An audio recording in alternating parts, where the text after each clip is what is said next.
Hi, friends, and welcome back to the Money Girl podcast. My name is Laura Adams. If you're ready for more knowledge, resources, and motivation to manage your money the best ways possible and create a richer life, you are in the right place, my friend.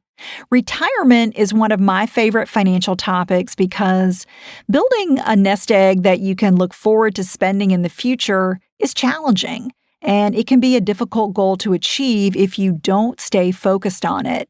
Here in the United States and in many countries, there are special accounts that encourage savings because they come with tax benefits. But the rules for using retirement accounts can seem a bit complicated, to say the least. That is until you get familiar with them. Also, the rules and limits are subject to change periodically. And if you're not sure what the rules are, you're probably not going to take full advantage of these accounts, and that means you'll leave money on the table. So if you want a summary to fully understand how the retirement rules are going to change next year in 2019, this show is for you. I'm going to cover a lot of detail. Don't worry about jotting it all down. It will be in the notes for this show over in the Money Girl section at quickanddirtytips.com. Plus, that's where you'll find the full archive of podcasts if you want to listen to shows that predate what's in your podcast aggregator feed. This is podcast number 570. 6 ways new tax rules affect your retirement. While we may not like to hear that the cost of living in the United States continues to go up every year, there is an upside for your retirement savings. You see, every fall, the Internal Revenue Service, or IRS, evaluates whether to increase retirement plan contributions and benefits in order to keep up with those cost of living increases. And sure enough, the IRS recently announced that next year you can save more in different types of tax advantage retirement plans. So in this podcast, I'm going to review 6 ways that the new tax rules will affect your retirement in 2019, so you can use that to your advantage and build a bigger nest egg. So let's go through the detail on each of the updated retirement benefits that you should be taking advantage of. Number 1, you can contribute more to a workplace retirement plan. This is the big one, I think. Using a retirement plan offered by an employer is the most popular way Americans save for retirement. Depending on where you work, you might have the option to participate in a 401k, a 403b, a 457, or if you work for the government, a thrift savings plan, or TSP. As an employee, your base contribution limit is going to increase $500. So it's going from $18,500 this year to $19,000 next year. And if you've reached age 50, you can save more by taking advantage of what are known as catch-up contributions. The catch-up limits have not changed, and they remain $6,000. In other words, if you're age 50 or older, you can save up to $25,000 per year in most types of employer-sponsored retirement plans. And I want to challenge you to do that. If you're not close to being able to max out, at least you can increase your contribution a little bit next year. Maybe that's an extra 1% or 2% to get as close as you can to that maximum limit.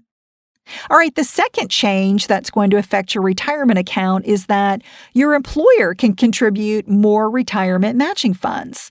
If your employer offers a retirement plan and additional matching funds, you would be crazy not to max out that benefit. It's just free money for anybody who participates, so definitely don't turn that down.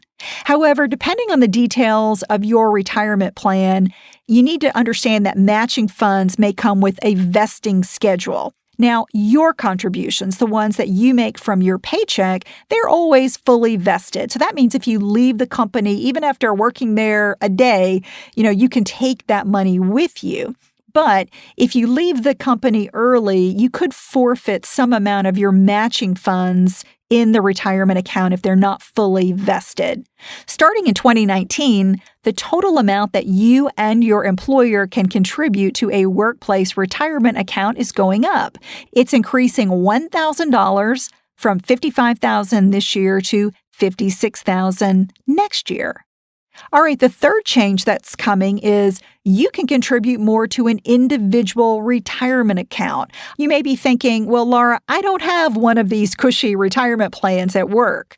It's no problem. You can open up your own traditional or Roth IRA, which stands for Individual Retirement Account, or in some cases it stands for Individual Retirement Arrangement. And I'm really glad that it's going up next year because the IRS has been very, very slow to raise the IRA contribution limits. The most you could save has been $5,500 since 2013.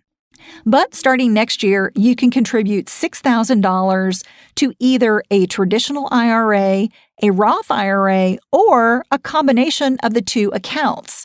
Let me give you an example. You could save $2,000 in a traditional IRA and $4,000 in a Roth IRA in the same year. If you do that, you have maxed out, but you can't contribute $6,000 to both a traditional and a Roth IRA in the same year. That would be a $12,000 contribution.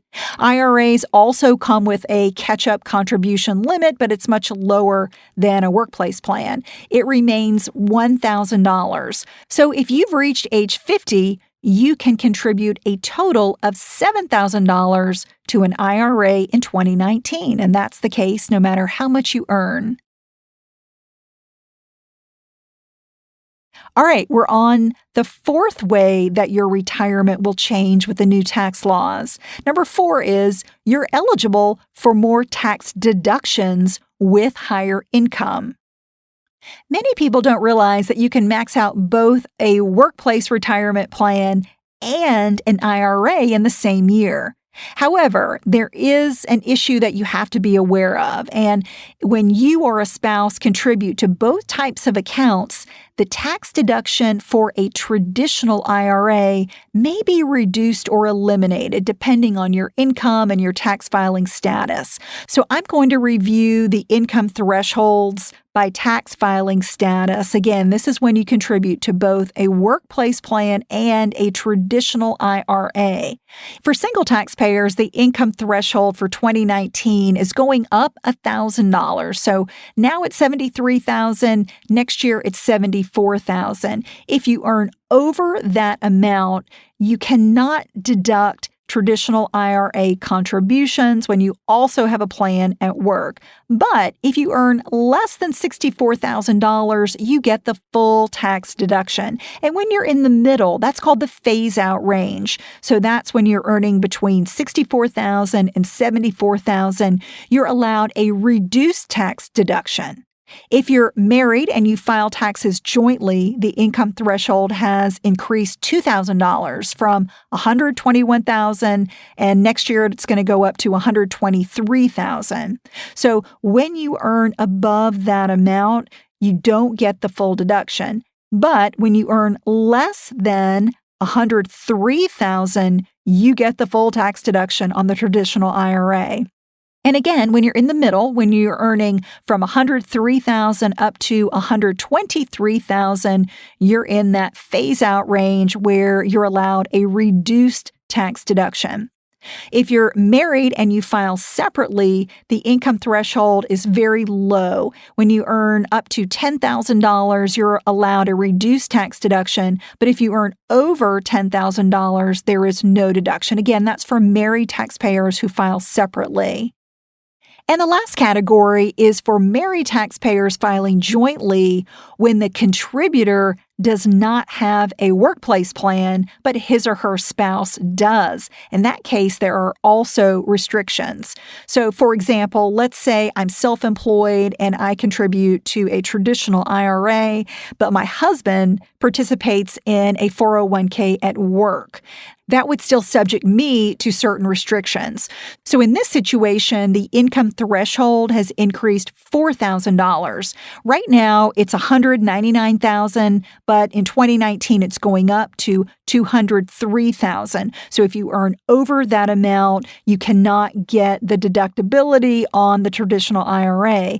But if you earn less than $193,000, you would get the full tax deduction. And again, if you're in between, if you're earning from $193,000 up to $203,000, you're in the phase-out range and can get a reduced tax deduction. I know this is a lot of numbers thrown at you.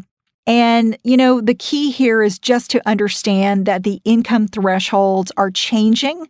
And if you have questions, you can review the show notes in the Money Girl section at quickanddirtytips.com. And I want you to remember that being a high earner means that you can still max out a traditional IRA in addition to having a workplace plan. But the rub is that your traditional IRA contributions may just not be tax deductible in all cases. All right, moving on to the fifth way your retirement will be changing. Number 5 is you're eligible for a Roth IRA with higher income. Unlike a traditional IRA that comes with an upfront tax deduction, contributions to a Roth IRA are made on an after-tax basis. But the goodness comes at the end when you're allowed to withdraw your original contributions and earnings from a Roth that are completely tax-free in retirement. That can add up to a massive tax savings. And one of the beauties of having a Roth IRA is that if you're eligible for one, you can max it out every year, even if you or a spouse participate in a retirement plan at work. All of those income limits that I just reviewed, they do not apply for a Roth IRA. That's only for a traditional IRA. There are no limitations because, as I mentioned, contributions to a Roth are not tax deductible. Roth benefits come on the back end when you take money out of the account. But the problem with a Roth IRA has always been that high earners don't qualify for one under any circumstances. However, next year the income limit does increase slightly. So I'm going to review the new Roth IRA income limits by tax filing status for 2019. For single taxpayers, the income threshold is going up by $2,000 from $135,000 this year to $137,000. So when you earn more than $137,000 and you're a single taxpayer, you are locked out of a Roth IRA. For married taxpayers who file jointly, the income threshold increases $4,000. It's going from $199,000 this year to $203,000 in 2019. So when you earn over $203,000, you are locked out of having a Roth IRA or contributing to a Roth IRA. And if you're married and you file taxes separately, the income threshold remains very low. It's just $10,000. So when you earn over $10,000 and you're married, filing taxes separately, you are locked out of a Roth IRA. And the sixth way that retirement accounts are changing is that you can contribute more to a retirement plan if you're self-employed. So if you're self-employed either full-time or part-time, there's good news for you too. The annual contribution limits are going up next year for a variety of small business retirement accounts. One of the most popular accounts is called a solo 401k. It's also known as a one-participant 401k because you can't have any employees to have this type of plan. The contribution limit increases $1,000 from $55,000 this year to $56,000 in 2019. And if you're over age 50, you can also make those catch-up contributions that I talked about earlier. You can put in an additional $6,000 for a total contribution limit of $25,000. And as the owner of your business, you can also make solo 401k contributions up to 25% of your compensation for a total contribution up to $56,000 per year or $62,000 if you're over age 50. So you can contribute both as the employer and as the employee when you have a solo 401k. Another popular retirement plan for those who are self-employed, either with or without employees, is the SEP IRA. This is the type of retirement plan that I have as a self-employed person. For this plan, the contribution limit cannot exceed the lesser of 25% of compensation, or $56,000 for 2019. It's going up slightly. But for this plan, there are no catch-up contributions that are allowed. Now, this is not a complete list of all the tax changes for retirement plans, but I've tried to include the most popular types of accounts that I think will affect you. Be sure to visit irs.gov for more details or consult with a qualified accountant if you have any questions about your financial situation. Before we go, I want to thank everyone who's purchased my new book, Debt-Free Blueprint. It's an Amazon #1 new release, and it's thanks to you. So from the bottom of my heart, thank you to everyone who has picked up a copy of the ebook or the paperback. It's also available in Apple Books and many other online bookstores now. And if you're curious about what's in the book, you can actually download 4 chapters for free. Just text the phrase "debt chapters" with no space to the number 33444, and you can download them to read on any device you like. Again, text "debt chapters" with no space to the number 33444, and you'll also find the free chapters when you visit lauradadams.com. Even though I threw a lot of numbers at you in this show, I hope you'll come away with the understanding that the rules are changing, and they're changing in your favor so that you can contribute more to retirement accounts or get better benefits, better tax benefits from these accounts. All right, that's all for now. I'll talk to you next week, courtesy of Money Girl, your guide to a richer life.